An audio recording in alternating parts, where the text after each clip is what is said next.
Bem-vindos novamente ao portal. Vamos acompanhar o que aconteceu durante o mês de junho no mundo do Starcraft II. Começamos pela GSL, onde foi disputado o Day. Não apresentou grandes surpresas, passando dos mais importantes jogadores ao S, como por exemplo Stats, Solar ou Mara.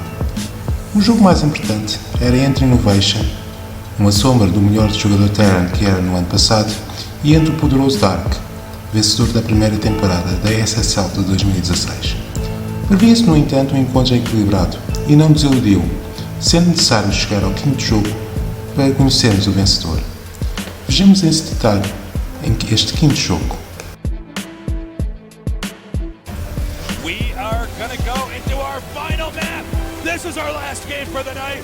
It is Dark and Innovation. It's anybody's chance. Let's see what happens when it all comes down. They gotta bring the very best DBZ or CBT they've got. O jogo 5 foi disputado em Ladylike Crest. Não se iniciaram em bases opostas, portanto relativamente próximos uns dos outros jogadores. Innovation vai tentar um jogo agressivo, usando drops com Medivacs com o apoio de Liberators, enquanto Dark está inicialmente na defensiva, usando Roaches.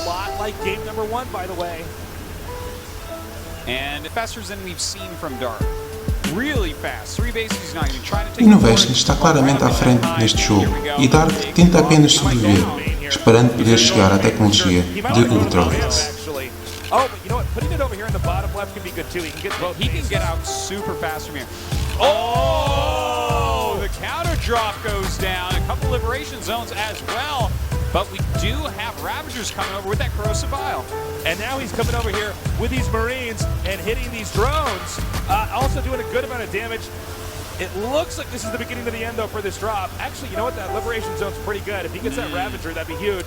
Ooh, that's brutal. Roaches are in the main base, though, to hold off these Marines. Right now, a couple Roaches here gonna fall down as well, like you've been talking about. Innovation, pick up anything he can. He sees the Ultras Cavern. Ooh, getting that Ultras Cavern would be pretty big, especially if he doesn't have that upgrade, the Chitinous Plating. Após algum sofrimento, Dark consegue finalmente conseguir ter Ultralights, e após um bom embate ao 11º minuto, consegue finalmente equilibrar este jogo.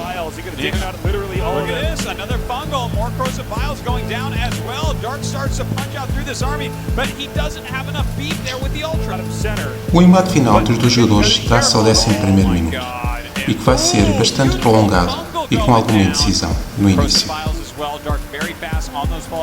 Taking a ton of damage on these Ultras. He's actually attacking in Liberation Zones. This never goes well, but he does get a great fungal off and more corrosives. He's made enough Ravagers, man. Maybe he has. He's trying to punch through, but there's so many Marauders here as well. This is a really big deal. He's starting to drive him back over here in the upper right. Now, I've said this before, and I'm going to say it again. Don't overextend with your Ultras. Oh, that is the easiest way to throw a game, Tasteless. He loses most of his Ultras here. He's making 5 more, though. His economy has really been revived with that new base. Continuing to punch in, throwing down the corrosive biles onto these Liberators. And, you know, he's doing damage, but is Terran going to weather this? You know, with Stim and Medivacs and Micros, sometimes you can hold this off. Liberators come out. The top center base is under threat. The center right is under threat. This is such a big deal right now that he's taking out these bases. Ling's down in Innovation's last mining base right now, just ravaging everything. Innovation has almost nothing left. He might not be going to Code S, Tasteless. Crazy game here. It is this base over here in the center right. Has Innovation given up? There's so much for Dark spilling through. There it is, GG. Wow. Wow, Dark breaking through. Innovation is easily one of the best players of all time. But I will also say, Dark right now, the best Zerg. I mean, he made that work. That was a tough spot. Yeah. Innovation had good push potential. Innovation é, portanto, derrotado, tendo mais uma época perdida, não encontrando o seu lugar em Legacy of the Void. Na SSL, e com as alterações no formato para a segunda temporada, temos agora uma fase challenge com 4 grupos de 6 equipas, contando os jogos individualmente para a pontuação do grupo. Em cada encontro, cada jogador escolhia o seu mapa food favorito, contando como fator de desempate o número de vitórias obtidas quando o mapa escolhido foi pelo seu adversário.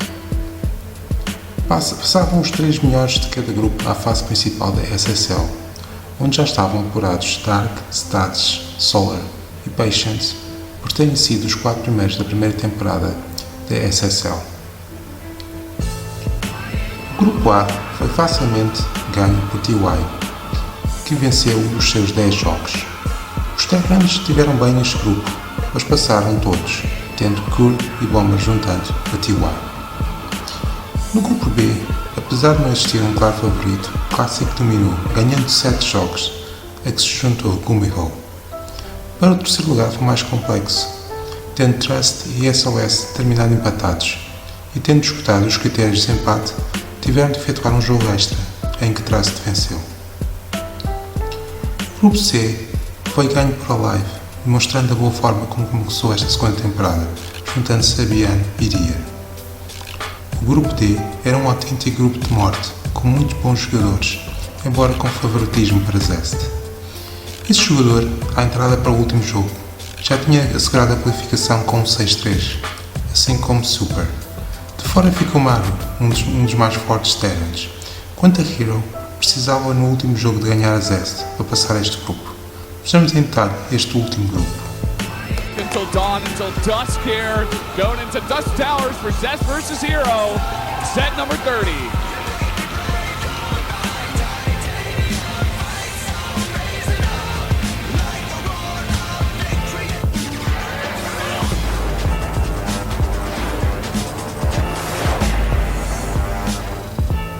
Este jogo foi disputado em Dusk Towers e acabará por ser bastante curto.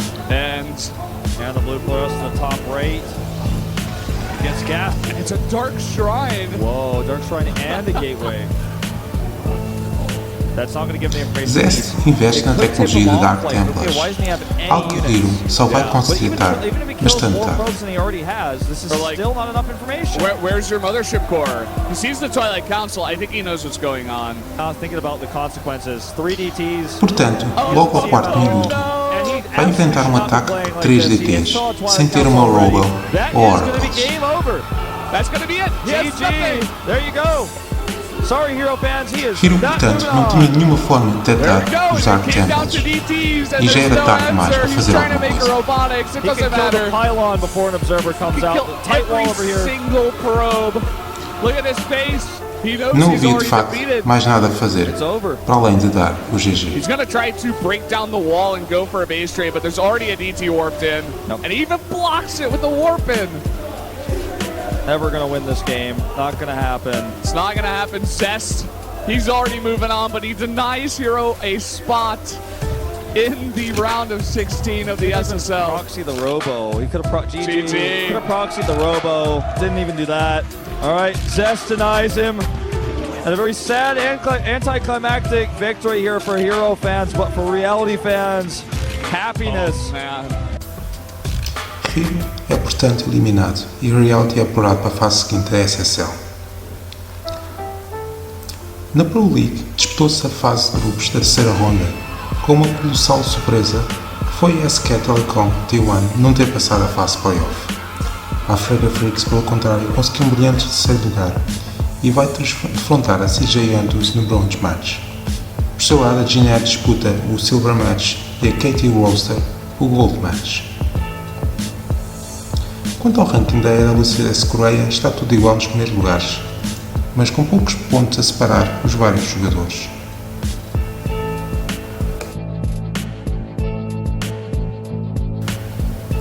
No WCS Circuit foi um mês de junho calmo, com apenas as qualificatórias para o Circuit Championship de verão, que vai disputar-se em Montreal, no Canadá. Temos para já como apurados Haas, Sater, Domínio XY, Major, Nibi Hydra e também Showtime e Sort of. O ranking do WCS Circuit também tem poucas alterações, tendo ocorrido apenas a passagem de Snoop para o terceiro lugar, em detrimento de Mercury. Foi um mês de junho calmo no mundo de Starcraft II, mas em julho promete ser muito mais decisivo para a luta pelos lugares que faltam para os playoffs globais de final de ano. Na GSL teremos os jogos do Code S, com o normal formato de 8 grupos de 4 jogadores. Na SSL temos a fase principal, com 4 grupos de 4 jogadores, tendo Dark e Zest ficar no mesmo grupo. Na Pro League conheceremos o vencedor da terceira ronda. Finalmente, o WCS Circuit, teremos 2 torneios para Circuit Event, o DreamHack Open de Valência e o Intel Extreme Masters de Xangai, assim como conheceremos os restantes jogadores que vão disputar o Executive Championship de verão. Despedimos aqui e até daqui a um mês.